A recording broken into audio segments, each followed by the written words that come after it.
Beautiful things don't ask for attention.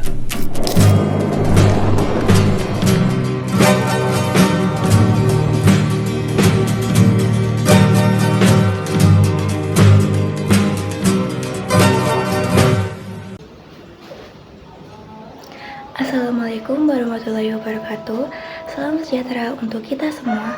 Perkenalkan, saya Inesita Julanti dari kelas C angkatan tahun 2025 dalam prodi Pendidikan Sejarah dalam mata kuliah pengantar ilmu sosial. Jadi di sini saya akan mengkaji masalah sosial terkait perkotaan.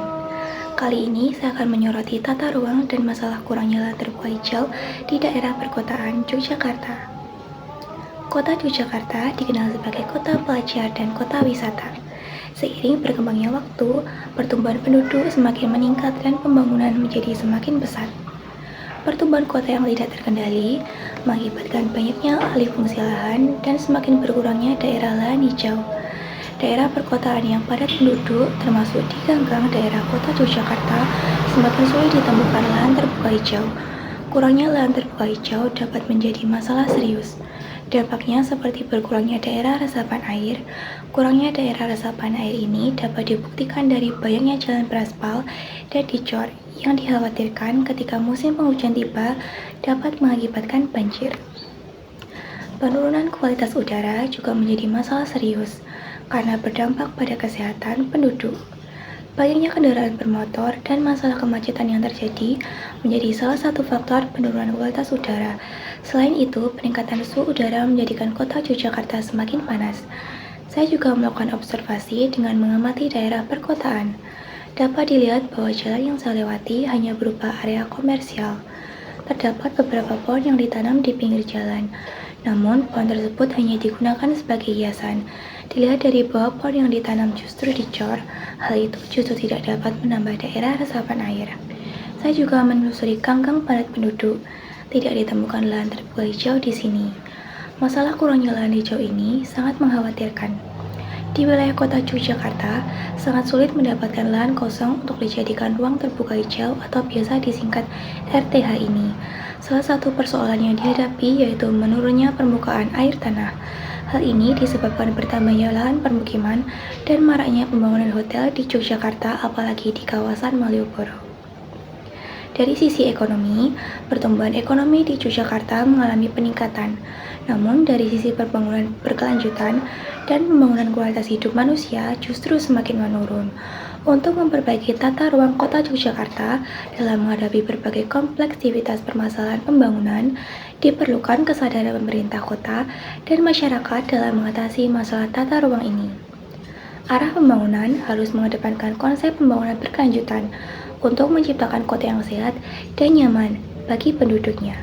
Perencanaan tata ruang kota di Yogyakarta seharusnya tidak hanya berfokus pada pembangunan ekonomi dan peningkatan infrastruktur, melainkan harus memperhatikan keseimbangan lingkungan.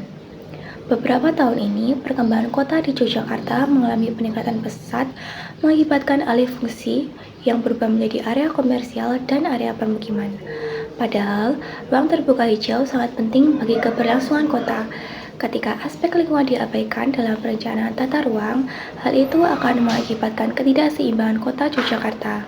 Saat ini, pemerintah kota Yogyakarta sedang mengupayakan pembangunan tata ruang di kawasan perkotaan.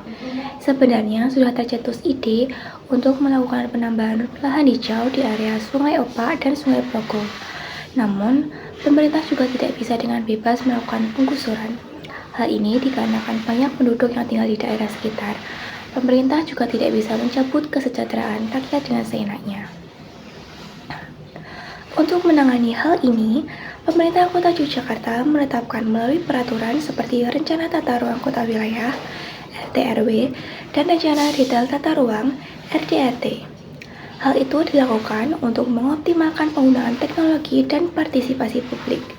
Pemkot Yogyakarta telah menetapkan Aturan Daerah Nomor 2 Tahun 2021 tentang Perencanaan Tata Ruang Wilayah (RTRW) tahun 2021 sampai tahun 2041 sebagai langkah strategis menata kota Yogyakarta dalam jangka panjang. Peraturan Wali Kota Nomor 118 Tahun 2021 mengatur rencana detail tata ruang (RDRT) untuk mengarahkan pemanfaatan ruang secara teknis dan spesifik di tingkat kawasan. Tantangan besar lainnya yaitu pengawasan pemanfaatan lahan kesultanan dan tanah kadipaten. Lahan-lahan ini memiliki kekukusan hukum dan nilai sejarah yang semestinya harus dijaga dan dilestarikan. Namun, selalu rentan terhadap pelanggaran tata ruang.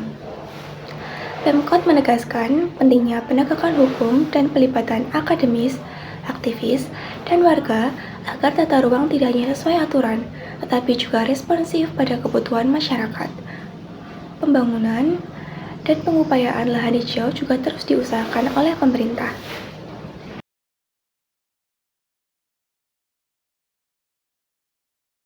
Malioboro bukan hanya sekedar jalan, tetapi juga simbol identitas kota Yogyakarta. Berbagai elemen tata ruang di kawasan ini mencerminkan perpaduan nilai-nilai tradisional dan modern. Dalam beberapa tahun terakhir, pemerintah daerah telah melakukan berbagai upaya untuk merelevitasi kawasan ini. Salah satu langkah signifikan adalah menjadikan Malioboro sebagai kawasan semi pedestrian. Kebijakan ini bertujuan untuk meningkatkan kenyamanan pejalan kaki dan mengurangi dominasi kendaraan bermotor. Banyak pedagang merasa kehilangan daya tarik karena lokasi baru dianggap kurang strategis dibandingkan trotoar Malioboro yang sebelumnya ramai. Hal ini berdampak pada penurunan pendapatan mereka. Selain itu, tidak semua wisatawan merasa nyaman dengan kebijakan semi pedestrian, terutama mereka yang membawa kendaraan pribadi. Masalah parkir menjadi salah satu keluhan utama karena fasilitas parkir yang tersedia dianggap kurang memadai. Di sisi lain, kepadatan pengunjung di Malioboro seringkali menyebabkan kemacetan di jalan-jalan sekitar kawasan ini. Kebijakan semi pedestrian memang mengurangi kendaraan di Malioboro, tetapi tidak menyelesaikan masalah lalu lintas secara keseluruhan. Selain itu, masih ada tantangan dalam menjaga kebersihan dan keamanan kawasan terutama pada saat puncak kunjungan wisata. Saya juga melakukan observasi dengan mengamati daerah perkotaan. Dapat dilihat bahwa jalan yang saya lewati hanya berupa area komersial. Terdapat beberapa pohon yang ditanam di pinggir jalan. Namun, pohon tersebut hanya digunakan sebagai hiasan semata. Dilihat dari bawah pohon yang ditanam justru dicor. Hal itu justru tidak dapat menambah daerah resapan air.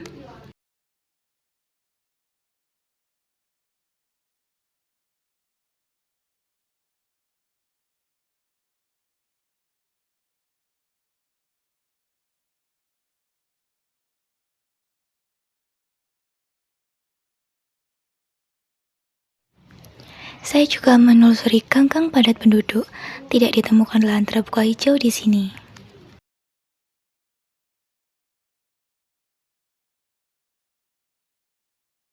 Peran Komisi A menjembatani bagaimana usulan masyarakat terkait dengan pengadaan lahan RTHP ini benar-benar bisa terlaksana.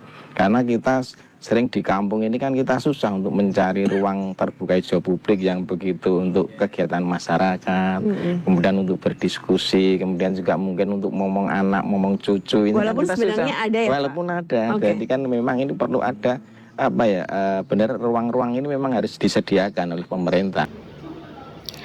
Ruang terbuka hijau bukan sekedar hiasan kota, tetapi sebagai paru-paru yang menjaga kehidupan kota tetap sejuk dan lestari.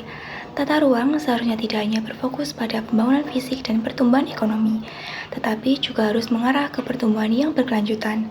Kota sebagai pusat pertumbuhan ekonomi, sosial, dan budaya akan terus menciptakan berbagai tantangan seperti penyumbang emisi karbon, sampah, dan meningkatnya pertumbuhan populasi yang nantinya akan berdampak pada aspek lainnya.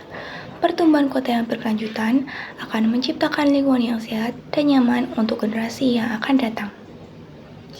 Sudah saatnya kita menata kota dengan bijak, bukan hanya sekadar membangun gedung dan jalan, tetapi juga menumbuhkan pohon dan lahan terbuka hijau. Karena kota yang baik bukan yang paling megah, melainkan yang mampu memberikan rasa nyaman dan aman. Ayo bersama-sama secara sadar menyadari pentingnya lahan terbuka hijau dalam menunjang kehidupan kita. Terima kasih telah menonton video ini. Mohon maaf apabila ada kesalahan dalam kata maupun pengucapan. Saya Ines Julianti, pamit undur diri.